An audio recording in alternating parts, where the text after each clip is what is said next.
حدیث کے ظاہری الفاظ پہ دیکھا جائے تو کسی حد تک جسٹیفائی بھی ہے. سنن ابن ماجہ میں حدیث ہے، المستدرک حاکم کے اندر موجود ہے، مسند امام احمد میں ہے، امام حاکم نے بھی اسے صحیح کہا، امام ذہبی نے بھی موافقت کی کہ جو لوگ استطاعت کے باوجود قربانی نہیں کرتے وہ ہماری عیدگاہوں سے دور رہیں. تو اس میں چونکہ ایک وعید ہے، اس کی وجہ سے امام حنیفہ کا یہ موقف ہے کہ عید قربان کی قربانی واجب ہے. لیکن ہم پہلے بھی آپ کو بتاتے ہیں کہ احادیث کو آپ نے صحابہ کے فہم کے مطابق دیکھ کے چلنا ہے، سلف کے فہم کے مطابق نہیں، صحابہ کے فہم کے مطابق. سلف تو امام حنیفہ بھی ہیں، انہوں نے فہم غلط لے لیا ہے. تو سلف کے فہم سے مراد ہے صحابہ کا فہم.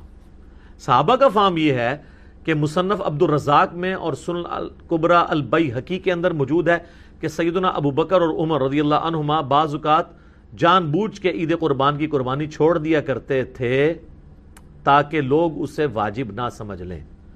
تو عید قربان کی قربانی سنت ہے، واجب نہیں. اہل تشیع کے ہاں بھی یہ سنت ہے، واجب نہیں ہے. رہا احادیث میں سے یہ ایک حدیث ہے، اس حدیث کے اوپر بھی ہر صحت پہ اختلاف ہے. بہرحال آلموسٹ حسن درجے کی تو یہ بانی جاتی ہے روایت. تو وہ ہے نبی علیہ السلام نے ترغیب دلانے کے لیے، جیسے کئی ایک موقعوں پہ آپ علیہ السلام کا جس طرح فرمان ہے کہ یہود و نصارہ کی مخالفت کرو، داڑھیوں کو رنگو، یہ ترغیب دلانے کے لیے. ورنہ تو اس حدیث کو روایت کرنے والے جابر بن عبداللہ اور ان سے بھی بڑھ کے مولا علی علیہ السلام نے داڑھی نہیں رنگی، سفید ہی رکھی ہے. جواز کی حد تک یہ جائز ہے. تو یہ واجبیت کے درجے میں نہیں ہے، سنت کے درجے میں ہے. لیکن جس شخص کو اللہ تعالیٰ نے استطاعت دی ہے اسے ضرور قربانی کرنی چاہیے. میں یہ باتیں اس لیے نہیں کہہ رہا، اللہ کا شکر ہے کہ میں نے یعنی جب سے اس اعتبار سے یعنی صاحب استطاعت ہوں کہ میں نے خود سے کمانا شروع کیا ہے، یعنی 15 سال سے زیادہ ہو چکے ہیں، تو میری تو کسی سال میں بھی قربانی مس نہیں ہوئی ہے. نبی علیہ السلام نے بڑے اہتمام کے ساتھ کی ہے. حتیٰ کہ آپ صحیح مسلم میں جو آپ کے آخری حج کی حدیث ہے 2950، جس میں آپ کا فرمان ہے کہ میں اپنے بعد تم میں وہ چیز چھوڑ کے جا رہا ہوں جسے مضبوطی سے پکڑ لوگے کبھی گمراہ نہیں ہوگے، وہ اللہ کی کتاب ہے. مسلم میں صرف اللہ کی کتاب کا ذکر ہے. سنت والی حدیث حاکم کے اندر ہے، وہ بھی حسن درجے میں. اور رہی غدیر خم کی حدیث، وہ تو حجۃ الوداع کے موقع پہ نہیں بلکہ واپسی پہ خم نامی گاؤں میں، وہ مسلم شریف میں 6225 سے 6228. تو بخاری مسلم میں جو حدیث ہے 2950 2950 جابر بن عبداللہ سے، وہ بڑی رکت انگیز حدیث ہے. جابر بن عبداللہ آلموسٹ نابینا ہو چکے ہوتے ہیں تو امام باقر ان کو ملنے کے لیے جاتے ہیں. تو ان کو بتایا جاتا ہے کہ حضور کا بچہ آیا آپ کے پاس، امام باقر حضرت حسین کے پوتے. تو وہ ان کو اپنے پاس بٹھاتے ہیں. تو حضرت امام باقر اس حدیث کو روایت کرتے ہیں، اور امام باقر سے امام جعفر صادق نے بیان کیا ہے، اور 2 واسطوں سے امام مسلم نے لی ہے. تو امام باقر کہتے ہیں کہ جابر بن عبداللہ میرے یہ سامنے کے بٹن کھولتے ہیں اور میرے سینے پہ یوں ہاتھ رکھتے ہیں اور کہتے ہیں تم میرے نبی کے بیٹے ہو، تم مجھ سے جو پوچھنا چاہتے ہو پوچھو. تو وہ کہتے ہیں میں آپ سے پوچھنے آیا ہوں کہ نبی علیہ السلام نے حج کس طرح کیا تھا. تو وہ حج کی آلموسٹ 7-8 صفحوں پہ لمبی حدیث ہے. مسلم شریف میں 2950 اور مشکات میں دوسری جلد میں حج کے چیپٹر میں پہلی حدیث یہ ہے نبی علیہ السلام کے حج پہ. یہ امام باقر نے روایت کی ہے، ان سے امام جعفر نے سنی ہے، اور پھر بعد میں 2 واسطوں سے امام مسلم نے لی ہے. اس میں الفاظ ہیں کہ یمن سے نبی علیہ السلام نے 100 اونٹ منگوائے حجۃ الوداع کے موقع پر.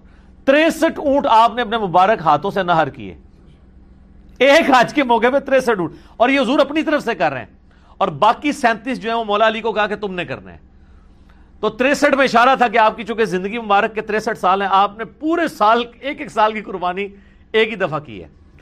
اور اس کے بعد جابر بن عبداللہ کہتے ہیں کہ جب وہ 100 کے 100 اونٹ نہر ہو گئے تو نبی علیہ السلام نے حکم دیا کہ ہر اونٹ میں سے ایک بوٹی لی جائے، اور وہ ساری 100 کی 100 بوٹیاں ایک دیگ میں ڈال کے پکائی گئیں، ہر ایک جانور سے ایک بوٹی لے کے. اور پھر جابر بن عبداللہ کہتے ہیں کہ مولا علی نے اور نبی علیہ السلام نے ایک دسترخوان پہ بیٹھ کے تناول فرمایا. ٹھیک ہے جی. تو وہ پوری کی پوری حدیث جو ہے نا بڑی رکت انگیز ہے پڑھنے والی، نبی علیہ السلام کے آخری حج کا بیان، حجۃ الوداع. تو اس سے بھی یہ یعنی بات پتہ چلی کہ نبی علیہ السلام نے اس سنت کا بڑا اہتمام کیا ہے. لہٰذا اس چکروں میں تو پڑھنا ہی نہیں چاہیے کہ جناب واجب ہے یا سنت ہے. بھائی سنت ہے کریں گے. البتہ یہ ٹیکنیکل بحثیں اس لیے کی جاتی ہیں جب حنفیوں کی طرف سے زیادہ ایمفسائز کیا جاتا ہے اس مسئلے کے اوپر، اور بلکہ وہ تو ایک اور سٹیپ آگے چلے جاتے ہیں، وہ کہتے ہیں گھر میں جتنے لوگ الگ سے بھی صاحب استطاعت ہیں، کسی بیوی کے پاس سونا ہے تو وہ علیحدہ سے اپنی قربانی کرے گی، فلاں کرے گی، اور وہ بہت آگے چلے جاتے ہیں، اس لیے پھر یہ بحثیں جو ہے نا وہ سٹارٹ ہو جاتی ہیں۔ تو یہ سنت ہی ہے، واجب نہیں ہے، لیکن سنت مؤکدہ ہے، سنت دائمہ، متواتر اور مسلسل بھی ہے۔ ٹھیک ہو گیا، جزاک اللہ۔ علی بھی اگلا سوال ہے، قربانی کے لیے صاحب استطاعت ہونے کے اعتبار سے نصاب کیا ہوتا ہے؟ نصاب کے اوپر جی اتفاق ہے، صاحب نصاب وہ ہے جس میں قربانی کی استطاعت موجود ہے۔ اس کا زکوٰۃ کے نصاب کے ساتھ 52.5 تولے چاندی یا 7.5 تولے سونے کے ساتھ کوئی تعلق نہیں۔ ایک غریب آدمی ہے، قربانی کے دنوں میں اس کے پاس مال آ جاتا ہے، تو وہ قربانی کے اعتبار سے صاحب استطاعت ہے، وہ قربانی کر سکتا ہے۔ کر سکتا ہے لفظ میں اس لیے بول رہا ہوں چونکہ واجب نہیں ہے، میں یہ نہیں کہوں گا کہ وہ ضرور کرے، پھر تو واجبیت ہو جائے گی نا، تو میں نے آپ کو پہلے اس پہ بحث کر چکا ہوں۔ تو وہ صاحب استطاعت ہے، ضرور کرے۔ جہاں ہم اتنے اور خرچے کرتے ہیں تو قربانی کیوں نہ کریں؟ تو اس کے لیے آپ کے پاس قربانی کا خرچہ ہونا ضروری ہے۔ اب قربانی کا خرچہ بھی ظاہر ہے، اگر آپ اونٹ قربان کر رہے ہیں وہ تو 1.5-2 لاکھ روپے کا، اگر حصہ بھی ڈالتے ہیں تو آلموسٹ آج کل 18 سے 20 ہزار ہے، گائے کا 13 سے 15 ہزار ہے، اور بکرا لیں گے تو کم از کم بھی کوئی بہت بھی چھوٹے سے چھوٹا بھی دوندا بکرا ملا آپ کو تو 25 ہزار سے کم تو نہیں ملنے کا، اللہ ہے کہ بہت آپ انٹیریئر پنجاب میں کہیں جنوبی پنجاب چلے جائیں تو پھر بھی 20-25 ہزار کا تو بکرا چاہیے۔ تو اتنی رقم آپ کے پاس اگر رقم آ جاتی ہے تو بجائے اس کو اور معاملات میں خرچ کرنے کے اور جا کے ایک کوئی LED سکرین کو 50 انچ کی اٹھا کے لے آئیں آپ گھر میں، پہلے بھی ہو 32 والی، وہ چھوٹی لگ رہی ہو، پیسے آ جائیں، کمیٹی نکلے تو یہ چیزیں چھوٹی لگنی شروع ہو جاتی ہیں، تو اس کی بجائے قربانی کریں آپ، کیوں ان معاملات کے اوپر پیسے ضائع کرتے ہیں؟ پیسے ان کاموں میں ڈالیں۔ ٹھیک ہو گیا، جزاک اللہ۔ علی بھی اگلا سوال ہے، اگر ایک خاندان میں ایک سے زیادہ لوگ مالی طور پر استطاعت رکھتے ہوں تو سب لوگوں کو الگ الگ قربانی دینا ہوگی یا ایک خاندان کی جانب سے ایک قربانی کر دینا ہی کافی ہے؟ بہتر ہے جی سب الگ الگ دیں۔ دیکھیں یہ فضیلت ہے، ہر بندے نے اپنی قبر میں جانا ہے، وہ اللہ کے حضور کیوں نہ قربانی لے کے جائے۔ ان صلاتی و نسکی و محیایا و مماتی للہ رب العالمین۔ رہا شرعی مسئلہ تو یہ ہے کہ ایک خاندان کی طرف سے ایک قربانی کافی ہے۔ وہ سنن ابن ماجہ میں بھی اور جامع ترمذی میں حدیث موجود ہے، ابو ایوب انصاری رضی اللہ تعالیٰ عنہ سے جب پوچھا گیا تو انہوں نے فرمایا کہ ہم نبی الاسلام کے زمانے میں ایک خاندان کی طرف سے ایک ہی بکری قربان کیا کرتے تھے، پھر بعد میں جب لوگ باہم دولت میں ایک دوسرے پہ فخر کرنا شروع کر دیا تو پھر ایک سے زیادہ لوگ جانور قربان کرنا شروع کر دیا لوگوں نے۔ اور ایک اور حدیث ہے سنن ابن ماجہ میں بھی، المستدرک للحاکم میں، ایک اور صحابی کہتے ہیں کہ ہم تو ہمیشہ سے پورے خاندان کی طرف سے ایک ہی جانور قربان کیا کرتے تھے، بکری یا بکرا، اور لیکن اب میرے گھر والے مجھے اکساتے ہیں، تو ہم یعنی ایک دوسرے پہ روب ڈالنے کے لیے کہ ہمسایوں نے تو 3 بکرے دیے ہیں، تم کیوں ایک؟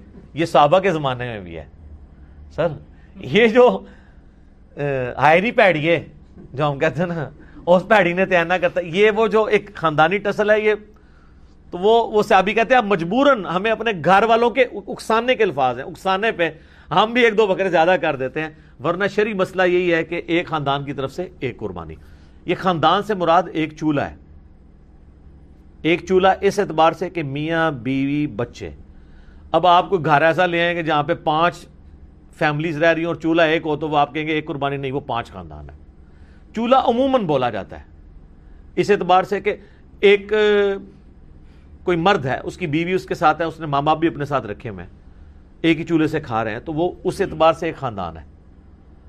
تو لیکن اگر 5 خاندان ایک جگہ پہ رہ رہے ہیں اور وہ دیگ پکاتے ہیں اور وہ کہیں چولہا ہمارا ایک ہے، تو دیگ پک رہی ہے تو سر ایک گائے بھی لے سکتے ہیں، وہ 5 مل کے 5 حصے اس میں رکھ لیں۔ 5 تو خیر کم سے کم ہے، زیادہ سے زیادہ 7 ہے۔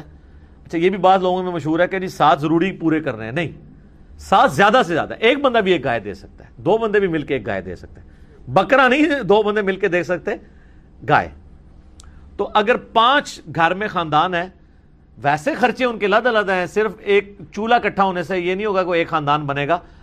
اب یہ تو نہیں ہے کہ بھی ایک بھائی کی سالی کی شادی آئی ہے تو دوسرا بھائی اس کے بچوں کو وہ بوٹ لے کے دے رہا ہے اور 7 جوڑا لے کے دے رہا ہے، وہ اپنے باقی خرچے بھی تو کر رہا ہے نا۔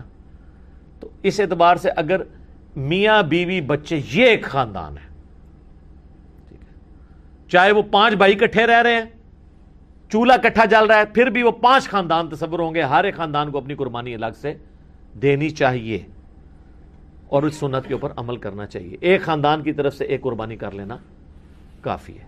ٹھیک ہے. جزاک اللہ. علی بھائی اگلا سوال ہے، اگر کوئی شخص آلریڈی مقروض ہے تو کیا وہ قربانی دینے کے لیے قرضہ اٹھا سکتا ہے یا قربانی نہ دے؟ قربانی کیوں نہ دے جی، کروڑ پتی لوگ بھی مقروض ہیں. یہ بڑے بڑے فیکٹریوں کے مالکوں سے آپ پوچھیں، انہوں نے کروڑوں میں قرضے اٹھائے ہوئے ہیں. وہ اکویٹی تو ان کی 40% ہے، 60% تو ڈیٹ انہوں نے بینکوں سے اٹھایا ہوا ہے. وہ تو سب سے پہلے تو ان کی قربانی ساقط ہو جائے گی جو امریکن بیل چپ فٹ شدہ جو ہے منگوا کے یہاں پہ قربان کر رہے ہیں. اگر آپ ان کو دیکھیں مقروض وہ بھی ہیں. یہ قرضہ جو ہے یہ عارضی قرضہ ہے. یہ اس قرضے کو وہ قرضہ نہیں کہا جاتا کہ جس کی بنیاد پہ قرضہ یہ ہے کہ ایک بندہ قرضے کے تلے اس طرح دب گیا کہ اس کی 2 وقت کی روٹی محال ہو گئی ہے اور وہ روکھی سوکھی کھا کے گزارا کر رہا ہے، اس کو مقروض کہا جاتا ہے. کروڑ پتی لوگوں کو مقروض نہیں کہا جاتا. وہ تمہارے پرائم منسٹر صاحب بھی کہتے ہیں اتنی تنخواہ لے کے بھی کہ میرا مشکل سے چولہا جلتا ہے. تو قربانی تو پرائم منسٹر میں بھی کوئی نہیں بن رہی ہوگی. اس طریقے سے اگر دیکھا جائے بڑے بڑے فیکٹری آنرز جو ہیں تو وہ اس طرح نہیں ہے. قرضہ اٹھا کے آپ کریں. یہ کمیٹی آپ نے قرضہ ہی تو ڈالی ہوتی ہے، کمیٹی ڈال لیں. سالی کی شادی کے لیے ڈالتے ہیں، بھائی کی شادی کے لیے ڈالتے ہیں کمیٹیاں، اور وہ جوتیاں اور کپڑے ہوں تب بھی نئے لے کے دیتے ہیں بچوں کو. اس کا خرچہ نکالیں تو ایک بیل میں حصہ ڈالنے سے تو کم ہی بنتا ہے. یہ بیل میں حصہ ڈالنا تو اس سے کم ہی بنتا ہے. آج کل ایک ایوریج شادی کے اوپر 15-20 ہزار روپے لگ جاتا ہے. تو سر 12-13 ہزار روپے کا آپ بیل میں حصہ نہیں ڈال سکتے. ضروری ہے کہ آپ نے بکرا ہی لینا ہے، بیل میں حصہ ڈال لیں. تو یہ جو آپ نے کمیٹی بھی ڈالی ہوتی ہے، اگر ایک سپوز لاکھ روپے کی آپ کی کمیٹی نکلی ہے، تیسری یا چوتھی، اور 10,000 روپیہ مہینہ ہے، تو چوتھی آپ نے کمیٹی جب لے لی ہے تو آپ نے ابھی تک تو 40,000 اس کو جمع کروایا ہے نا کمیٹی والے کو. 60,000 تو آپ نے بعد میں کرانے ہیں، لیکن لاکھ روپے آپ نے پہلے ہی اٹھا لیا ہے. تو 60,000 کے تو آپ بھی مقروض ہیں. تو پھر تو دنیا میں کوئی بندہ ہی نہیں بچے گا. لوگ اتنے بولے بن کے نہ وہ کہتے ہیں. کئی لوگ پوچھ رہے تھے جی قرضہ بھی ہے، زکات بھی دینی ہے، قرضہ بھی جو مائنس کریں گے، اور مائنس بھی کتنے الٹے طریقے سے کرتے ہیں. اس طریقے سے تو الٹا اس کو زکات دینی پڑ جائے گی. وہ پتہ کس طرح کر رہے ہوتے ہیں. مثلا ایک بندے کا کاروبار ہے 1 کروڑ روپے کا، 40 لاکھ روپیہ اس کا اپنا تھا سرمایہ، 60 لاکھ اس نے بینک سے اٹھایا قرضہ. کتنا ہو گیا؟ 1 کروڑ. اب وہ جب حساب کرنے لگتا ہے نا سال بعد، وہ کہتا ہے جی میں نے 1 کروڑ روپیہ کاروبار میں لگایا ہوا ہے، تو 1 کروڑ کی زکات جو ہے وہ کیسے نکالی. وہ پھر کہتا ہے کہ دیکھیں جی میرا تو اپنا تھا 40،